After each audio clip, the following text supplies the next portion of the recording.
Salmebit პატივცემულო მასმედიის წარმომადგენლებო, მადლობას მოგახსენებთ ყურადღებისათვის, რომ მობრძანდით და დაინტერესდით ჩვენი თემით, რომელიც საკმაოდ ძიმეა, მე ვფიქრობ, იმიტომ რომ ის წინააღმდეგობა, რომელიც თამაზ ელიზბარაშვილის მიმართ ხორციელდება წლების განმავლობაში, პრაქტიკულად დღემდე გრძელდება, ოღონდ უნდა ითქვას, რომ ეს გრძელდება არა იმიტომ, არა იმ ადამიანების მხრიდან, რომლებიც ახალი ხელისუფლების სათავეში არიან, არამედ სწორედ იმ ეგრეთ წოდებული ნარჩენების მხრიდან, ვისი მთავარი მიზანიც გახლავთ რევანშისტული, მათ აქვთ სურვილი დაბრუნდნენ ხელისუფლებაში და მათ საამისოდ აუცილებლად სჭირდებათ მოსახლეობაში იყოს გამეფებული ნიჰილიზმი, იმასთან დაკავშირებით, რომ არაფერი შეცვლილა.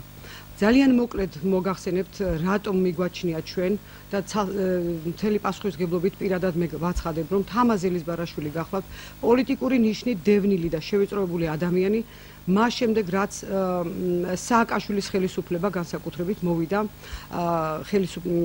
ქვეყნის სათავეში. თამაზ ელიზბარაშვილი, თუ თქვენ გახსოვთ, ჯერ კიდევ შევარდნაძის დროიდან იყო ცნობილი ბიზნესმენი, რომელიც უპირისპირდებოდა კორუფციას, უპირისპირდებოდა იმ ნაკლოვან მხარეებს, რომლის გამოც პრაქტიკულად მოხდა რევოლუცია და ის საპრობლემოშიც კი აღმოჩნდა მხოლოდ იმის გამო, რომ ის მოითხოვდა ბიუჯეტისთვის გადაეხადათ საჭირო ის შემოსავლები, რომელიც თამბაქოს ბიზნესიდან შემოდიოდა და ამის გამო ის მის მიმართ მძიმე ბრალდება შეითხზა, რომელშიც ის საბედნიეროდ გამართლდა. იმ ფაქტმა, რომ თამაზ ელიზბარაშვილი გამართლდა და რომ დაიწყო სამართლებრივი რეფორმა, ჩვენ რა თქმა უნდა ძალიან გაგვახარა, ბატონი თამაზ ელიზბარაშვილი აღტაცებული იყო, რომ შეიცვალა ხელისუფლება, რომელიც კორუფციისკენ მიაქარებდა ქვეყანას და ყველაფერი დალაგდებოდა. თუმცა, თქვენ ძალიან კარგად იცით, რომ ძალიან მალე სააკაშვილის ხელისუფლებამ გამოაჩინა ის თვისებები და გამოავლინა ის თვისებები, რომელთა გამოც მთელი საქართველოს მოსახლეობა პრაქტიკულად შეურაცხყოფილი აღმოჩნდა ძალიან რბილად, რომ ვთქვათ. და თამაზ ელიზბარაშვილი არის ადამიანი, რომელიც ერთ-ერთი პირველი თუ ვინმე აპროტესტებდა აი ამ უსამართლობას, გახდათ ბატონი თამაზი. ამას აპროტესტებდა არა მხოლოდ პასიურად, ის იყო ყველა პრაქტიკულად საპროტესტო აქციის მონაწილე და იმ წინააღმდეგობის მოძრაობის აქტიური წევრი, რომელიც იბრძოდა იმისათვის, რომ ქვეყანაში აღდგენილიყო სამართლიანობა და ყოფილიყო ისეთი წესრიგი, როგორიც ეკადრება ნამდვილად დემოკრატიულ ქვეყანას. აი ეს ყველაფერი ბატონ თამაზს დაუჯდა ძალიან ძვირად და ახლა უკვე კონკრეტულად მოგახსენებთ, რასთან არის ეს ყველაფერი დაკავშირებული. ბატონი თამაზის ვაჟი გურამ ელიზბარაშვილი გახლავთ მსჯავრდებული და მე ვიტყოდი, რომ ნამდვილი მძევალი სააკაშვილის ხელისუფლების პირობებში ის იყო ნამდვილი მძევალი. მის მიმართ, მის საქმეში არის პრაქტიკულად ყველანაირი დარღვევა, თუ კი რაიმე შეიძლებოდა მომხდარიყო და ამ საფუძველზე გურამ ელიზბარაშვილის საქმე სტრასბურგის სასამართლომ წარმოებაში მიიღო. თუმცა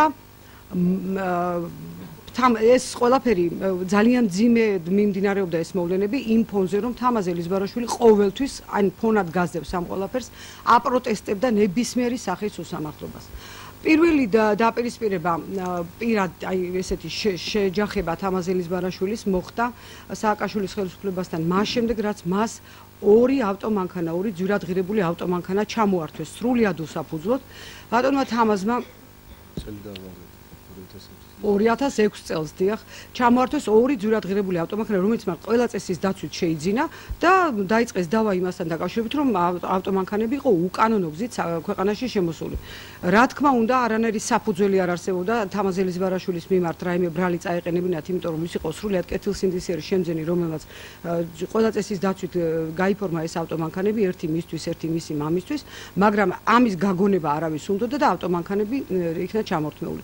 ბატონმა თამაზმა დახარჯა ალბათ უფრო იმაზე მეტი თანხა, ვიდრე ეს ავტომანქანები ღირდა და პრინციპულად მიაღწია იმას, რომ ერთი მანქანა მაინც დაიბრუნა. თუმცა ერთი მანქანა კვლავ დარჩა მითვისებული სააკაშვილის ხელისუფლების მხრიდან და ის დღესაც პოლიციის რომელიღაც განყოფილების ეზოში დგას.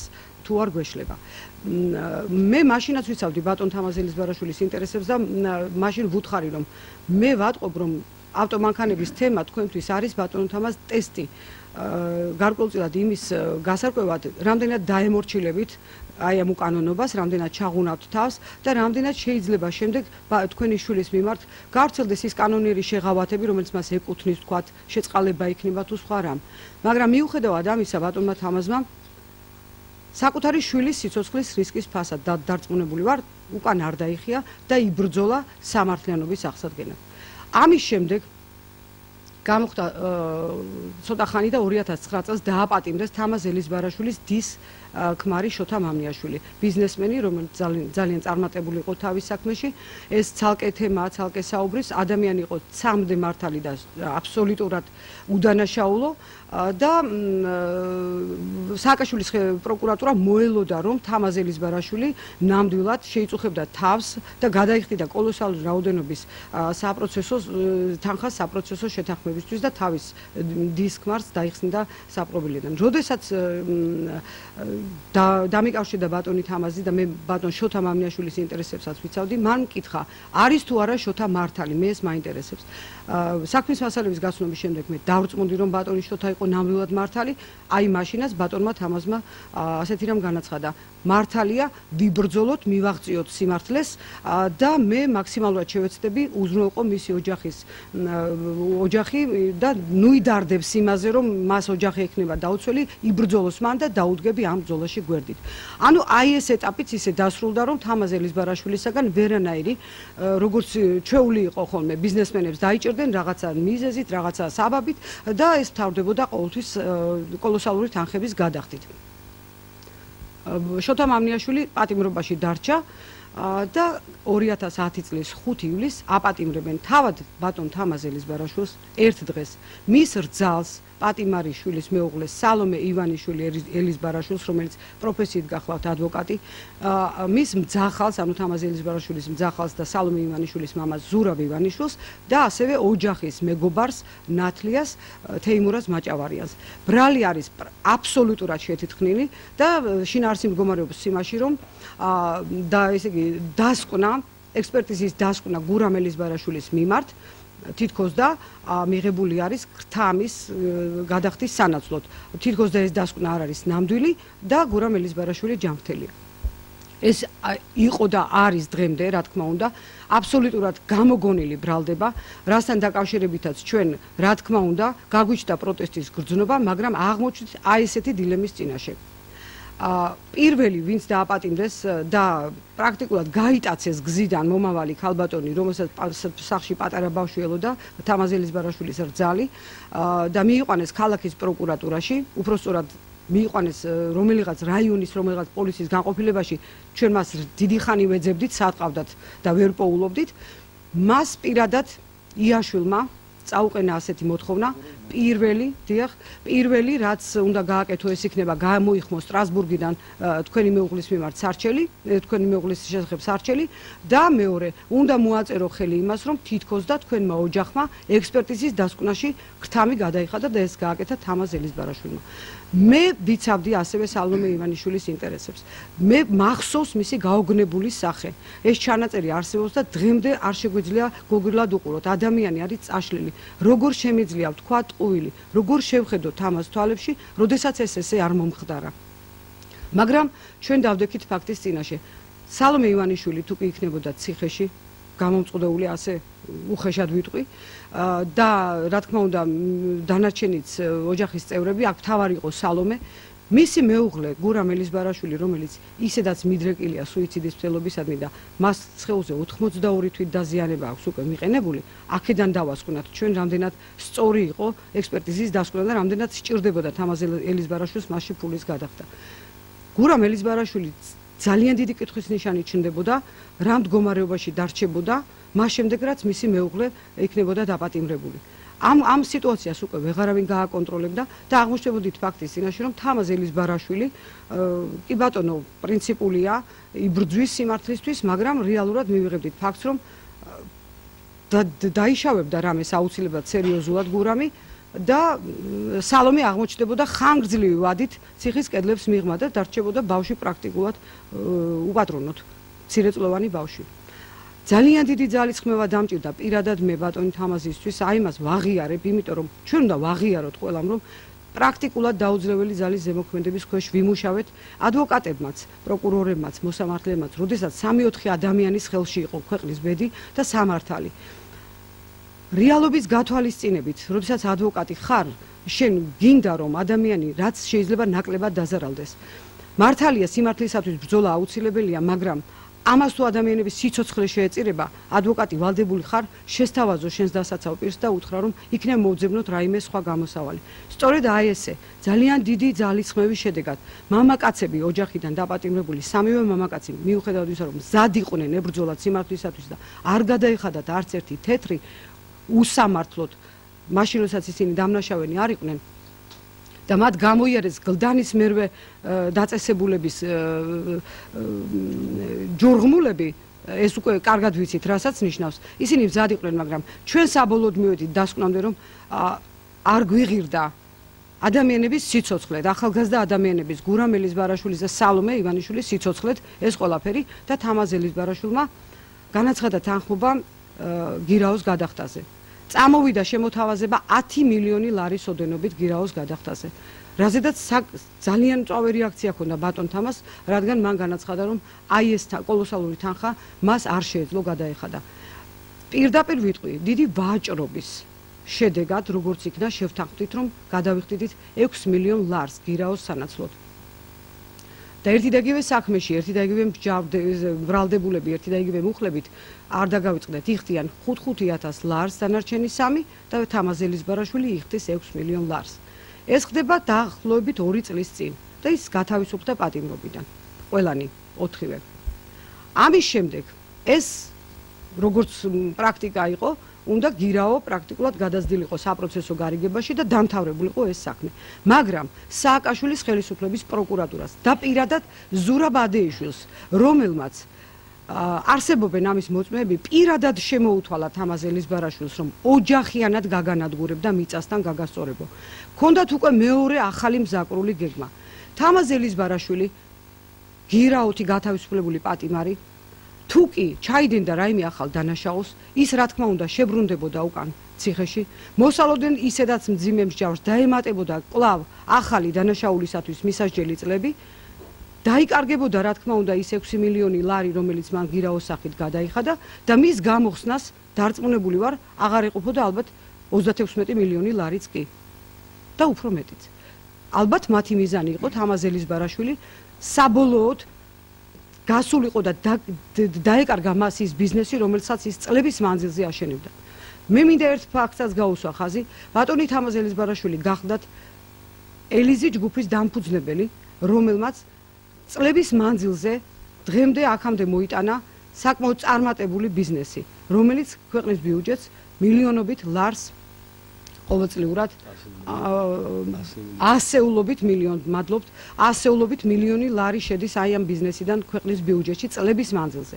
მაგრამ ბატონი თამაზი იმის გამო რომ იყო დევნილი პოლიტიკური ნიშნით და მის გარშემო სულ იყო პრობლემები, წარმოიდგინეთ რომ მოხდა ასეთი რამ პარტნიორმა ფირმამ, რომელთანაც ურთიერთობა აქვს იმ ელიზი ჯგუფს, პირდაპირ დააყენა ასე საკითხი, რომ იცით რა, ძალიან კარგი იქნებოდა თუ ბატონი თამაზი აღარ იქნებოდა დამფუძნებელთა შორის, იმიტომ რომ ძალიან ცუდია ჩვენი პრესტიჟისთვის ადამიანი, რომელიც სულ გახვეულია შარში, სულ ციხეშია და სულ კრიმინალური ბრალდებებია მის წინააღმდეგ. ბატონი თამაზ ელიზბარაშვილი იმისათვის რომ გადაერჩინა ბიზნესი, რომელიც შვილივით ყავს გამოსდილი, მან დათმო წილი ამ ბიზნესში.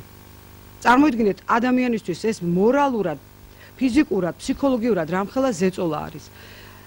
და ახლა ბოლოსკენ მოვდივართ, რა ხდება დღეს.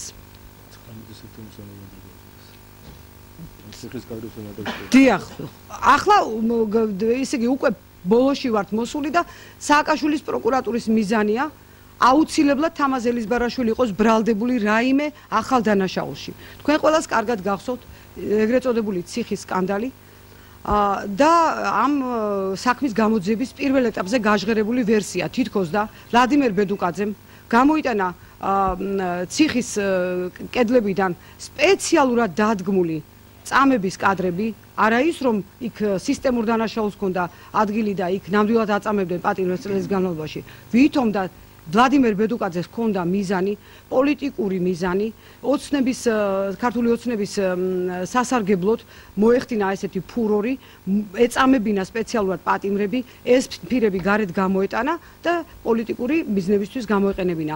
რისთვისაც ფულს იხდიდა, რის დაკვეთასაც ახორციელებდა თითქოს და დღევანდელი შინაგან საქმეთა მინისტრის სიმამრით თამაზაშვილი, რომელიც მაშინ პატიმრობაში იყო და გარეთ ამ ყველაფერს თითქოს და აფინანსებდა თამაზ ელიზბარაშვილი. ეს ბრალდება ოფიციალური გზით, ბრიფინგის წესით გააჟღერდა კიდეც მაშინდელი მთავარი პროკურორის მხრიდან და ითქვა ბურთა ზოდელავას განცხადებაში, რომ თამაზ ელიზბარაშვილის მიმართ ბრალი არისო დამტკიცებული. ძალიან გავოცდით, იმიტომ რომ დამტკიცებული ბრალი ნიშნავს ადამიანი აიყვანო პატიმრობაში.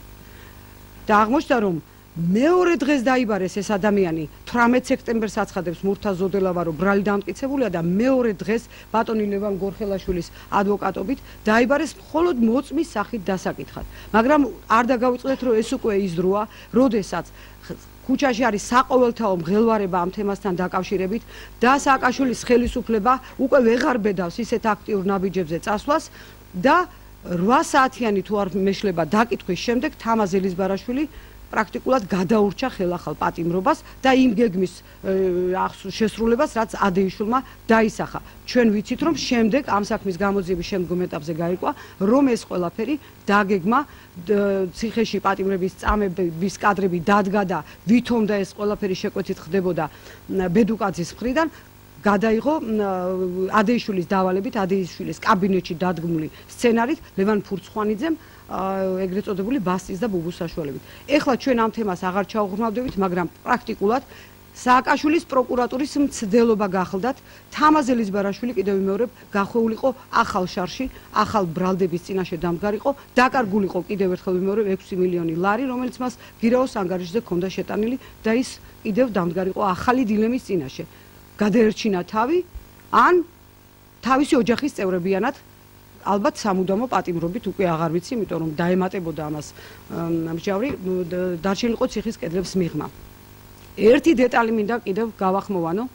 მას შემდეგ რაც ესე იგი უკვე ეს გაჟღერდა და დავიჯერეთ, რომ სააკაშვილის ხელისუფლების პროკურატურას აი ესეთი გეგმა ჰქონდა, ჩვენ დავინტერესდით იმ 6 მილიონი ლარის ბედით, რომელიც აღსრულების ბიუროს ანგარიშზე იყო ჩარიცხული სადეპოზიტო ანგარიშზე. და წარმოიდგინეთ, რომ ბანკმა ერთი თვე მოანდომა პასუხის გაცემას იმასთან დაკავშირებით, იდო თუ არა ეს თანხა ადგილზე. ჩვენ ძალიან კარგად ვიცით, რომ ეს პროცედურა ყველა კანონის დაცვით ყველაზე დიდი ალბათ ადმინისტრაციული კოდექსში 10 დღეა ყველაზე დიდი ვადა, როდესაც პასუხი უნდა მივიღოთ ამა თუ იმ უწყებისგან. 3 დღე მინიმუმ ესეც არ სჭირდებოდა ბანკს, იმის დასადასტურებლად იყო თუ არა 6 მილიონი ლარი ანგარიშზე. და პასუხი გაგვცეს ერთი თვის შემდეგ. თანაც იმ პირობებში, რომ ყოველდღიურად პრაქტიკულად მივდიოდით და ვაწუხებდით, გაგვეცით წერილობითი პასუხი. ჩვენ შეგვექმნა წარმოდგენა, რომ ეს 6 მილიონი ლარი უკვე თავისი ეგონა სააკაშვილის ხელისუფლებას, უკვე გახარჯულიც ჰქონდა და ყოველგვარი კანონის დარღვევით გატანილიც კი იყო ბანკის ანგარიშიდან. მაგრამ მას შემდეგ რაც მათ დაინახეს, რომ ამ თანხას მოითხოვდა პატრონი და ესე იგი მისი ადგილზე ყოფნით იყო დაინტერესებული, ეს თანხა, არ ვიცი, როგორც გვიპასუხეს, ისევ დევს ბანკის ანგარიშზე.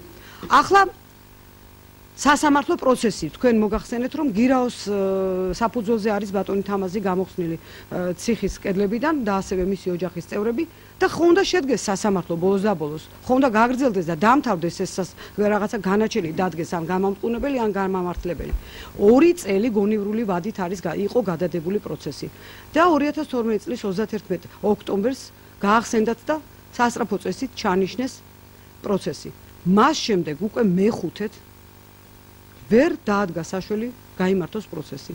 პროკურატურას არანაირი სურვილი აღარ გააჩნია მოწმეები მოიყვანოს დასაკითხად, რომლებიც ალბათ ჩვენ ვარაუდობთ, ჩვენ არანაირი კავშირი არ გვაქვს მოწმეებთან, მაგრამ რეალობიდან გამომდინარე ჩვენ გვაქვს უკვე ლოგიკური დასკვნა გამოგვაქვს, მათ ალბათ ეშინიათ იმ სიმართლის, რასაც მოწმეები იტყვიან. სიმართლე კი იმაში მდგომარეობს, რომ ექსპერტებს, ანუ მოწმეები გახლავან ექსპერტები, არანაირი თანხა არ აუღიათ, არანაირი ქთამი არ აუღიათ და ეს საჭიროება არ არსებობდა, რადგან გურამ ელიზბარაშვილის მიმართ ექსპერტიზის დასკვნა იყო ობიექტური და მართალი. აი ამის ეშინია პროკურატურას და ბოლო პროცესზე ჩვენ გავიგეთ რომ თქვათ არის ამინისტია და ამასთან დაკავშირებით მოსამართლეები დაკავებულნი არიან და ამის გამო გადაიდო ამას გაგებით მოვეკიდეთ რა თქმა უნდა და ქალბატონმა ეკარეშიძემ ჩვენ გვითხრა რომ აი იქვე როცა გადაგვიდო პროცესი მაშინვე გვითხრა კონკრეტული თარიღი როდესაც გაიმართებოდა პროცესი ჩვენ ადვოკატებს გვაქვს ურთიერთობა იმ ექსპერტების ადვოკატებთანაც და გუშინ ჩანიშნული პროცესი ექსპერტების გადაიდო გაურკვეველი ვადით და ჩვენს პროცესზე ეს მოწმები კვლავ არ მოიყვანა პროკურატურამ. ბატონო, ამჯერად როგორც ჩვენ გვითხრეს, ისევ მოსამართლემ მოიმიზეზა რომ მას არ აქვს დრო, მაგრამ მოსამართლე ეკატერინე არეშიძემ კიდევ გიმეორებთ, როდესაც მას დრო არ ჰქონდა, ორი სხვა მოსამართლე განიხილავს, ანუ ექსპერტები თავისუფლად ბრალდებულებიც არიან. ქრთამის აღებაში და ეს მხარე არის ბრალდებული ქრთამის მიცემაში. ჩვენი პროცესი გადაიდო რომ პროკურატურამ არ მოიყვანა კიდევ მეხუთედ მოწმეები და არ ვიცი ეს რამდენამდე შეიძლება გაგრძელდეს და მოსამართლე მოითხოვს ავალდებულებს მათ, მაგრამ ეს არ ხდება. მოგახსენებთ და მეორე დღეს უკვე ექსპერტების პროცესი გადაიდო და არ ვიცით რა ვადით. ეხლა რა ხდება? პროკურატურას ჩვენ ძალიან კარგად ვიცით რომ ყავს არაჩვეულებრივი ხელმძღვანელი ბატონ არჩილ კბილაშვილის სახით, მაგრამ ბატონ არჩილ კბილაშვილს არ შეუძლია ყველა კაბინეტში დაჯდეს, ყველა პროკურორს მოусმინოს და ყველაფერი გაიგოს ისინი რას აკეთებენ.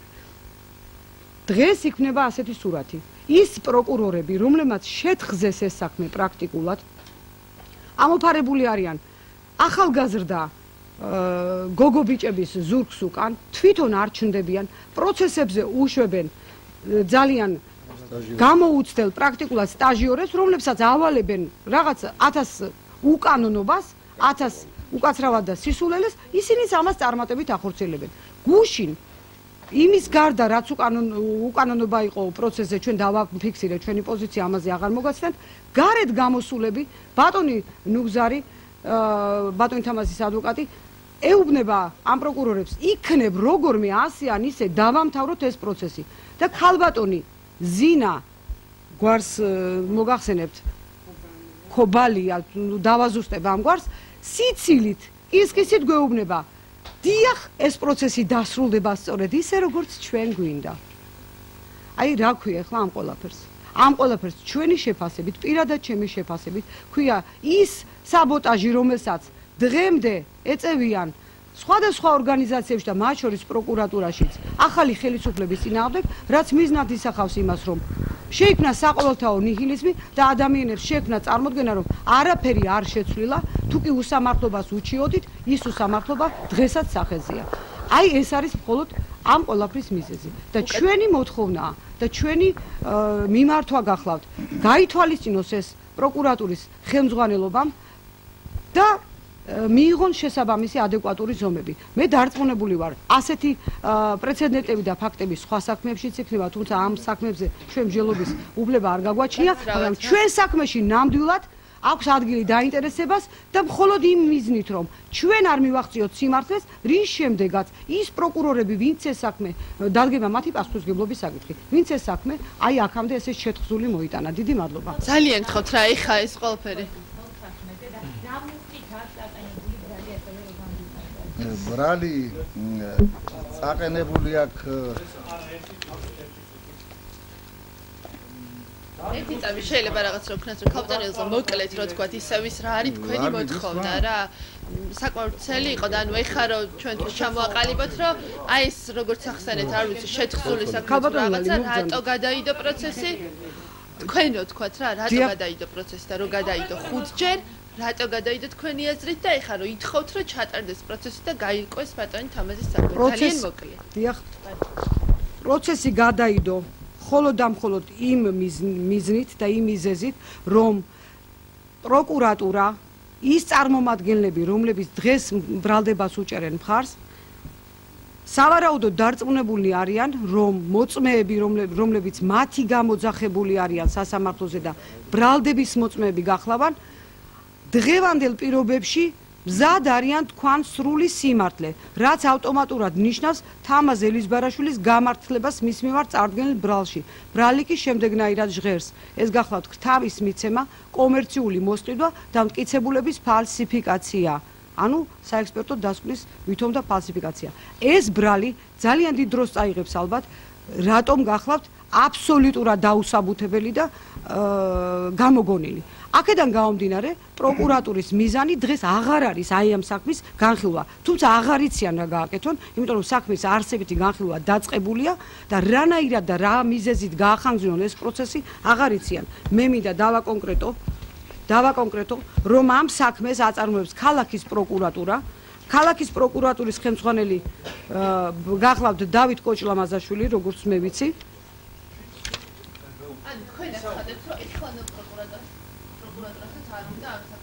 ეხლანდელ პროკურატურას, ქალაქის პროკურატურას. იგივე ხალხია პრაქტიკულად. მაგალითად ბატონი ვაჟა ფანოზიშვილი, გახლავთ პროკურორი, რომელიც თავიდანვე ბოლომდე მოყვებოდა ამ საქმეს და მისი შეთხზულია პრაქტიკულად ამ საქმეში ძალიან დიდი ნაწილი. არა მხოლოდ ვაჟა ფანოზიშვილი, მაგრამ ვაჟა ფანოზიშვილს იმიტომ ვახსენებ, რომ დღესაც აქტიურად მონაწილეობს ამ საქმეში. ჩვენ პირადად, მე და ბატონი ნუგზარ კვარაცხელია, ჩვენ შევხვდით, ვიდრე სასამართლო პროცესი დაიწყებოდა, შევხვდით განცხადება შევიტანე და შეგვახვედრეს პროკურატურას იმ პოზიციების გასარკვევა თუ რა გზით წავიდოდა სასამართლო. ისევ შეხვდა ვაჟა ფანოზიშვილი, ისევ ესე იგი გვისმენს ვაჟა ფანოზიშვილი და ისევ მოქმედებს ქალაქის პროკურატურა ბესიკ თხელიძის ხელმძღვანელობით, რომელიც ჩვენ ადვოკატებს გვაქვს ინფორმაცია, ასევე ადვოკატებისაგან რომ იბარებენ პროკურატურაში ექსპერტებს და მათზე მართალი არ მიმდინარეობს ხან ესეთი ზეწოლა ფიზიკური მუქარით და ცემატყებით, მაგრამ პროკურატურაში გაუთავებლად იბარებენ ამ ადამიანებს და თხოვენ როგორია თქვენი პოზიცია. მათ უთხრეს რომ ჩვენი პოზიციაა სიმართლის თქმა. ჩვენ აუცილებლად ამ მივმართეთ დიახ. არა, ახალ ხელისუფლებას ვერანაირად ვერ დაბრალდება, ეს არის მხოლოდ და მხოლოდ იმ პროკურორების ინტერესში, კონკრეტულად იმ პროკურორების ინტერესში, რომლებიც დღეს თქვათ ბრალდებას ოფიციალურად სასამართლოში კი არ უჭერენ მხარს, მაგრამ აი ამ ქალბატონი ზინიკო ქობალიასა და შოთა კაკულიას უკან, რომელიც პროცესზე მოვიდნენ, დგანან სწორედ ის პროკურორები, ვისი პასუხისმგებლობის საკითხით შეიძლება დადგეს იმ შემთხვევაში, თუ კი ჩვენი ღრმარწმენით ჩვენი დასაცავი პირები გამართლდებიან ამ პროცესზე. აი ამაშია საქმე და ჩვენი მოთხოვნა ის არის, რომ საქართველოს მთავარმა პროკურატურამ მიაქციოს ყურადღება ქალაქის პროკურატურაში მიმდინარე ამ ძალიან საგანგაშო ფაქტს მოვლენას და მიიღოს კანონის ადეკვატური ზომები და შემდეგ ნურავინ გამოვა და ნურავინ იტყვის, რომ ადამიანები, რომლებიც კანონის დარღვევით მუშაობენ, ვინმე პოლიტიკური ნიშნით გაათავისუფლა თანამდებობიდან, ვინც რევანშისტული განზრახვებით მოქმედებენ დღემდე. აი ეს არის ჩვენი მოთხოვნა. და განიხილოს სასამართლომ დროულად და დაადგინოს საქმეზე ობიექტური ჭეშმარიტება.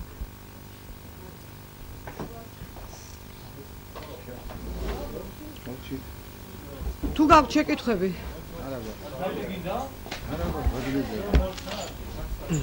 თუ რაიმე კითხვები გაქვთ, ჩემთან შეგიძლიათ დამისვა და გიპასუხოთ.